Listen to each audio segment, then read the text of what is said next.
ሳዳት ከማል ስለ ሲኤምሲ መድረሳ የተናገረው ንግግር ሁላችንም አድምጠን እንመለስ።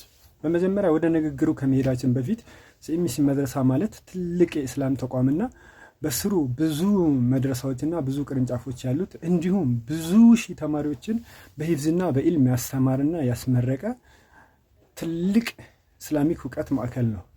ማንም ሰው ሶሻል ሚዲያ ላይ ወጥቶ ስለ ሲኤምሲ መድረሳ ቢያወራ ቢናገር የሲኤምሲ መድረሳ እንዲሁ በቀላል የሚዘለፍና የሚሰደብ አይነት መድረሳ ወይም ደግሞ እንዲህ የሚንቋሸሽ መድረሳ አይደለም። ስራውን በተግባር የሚያሳይና ትላልቅ መሻይኮችና ትላልቅ ኡስታዞች ትላልቅ አሊሞች በስሩ የያዘ ትልቅ መድረሳና ትልቅ ተቋም ነው።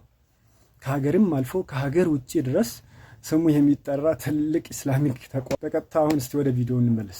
ሲኤምሲ የሚባለው የአህባሾች መርከዝ 22ን አልፋችሁ ያለው ዘመድ ካላችሁ አስወጡ።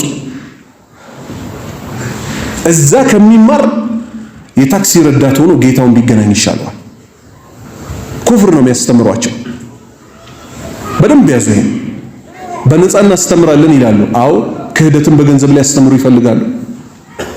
በነፃ ሰው ማጥመም ስለሆነ የሚፈልጉት ማለት ነው። አውጡ።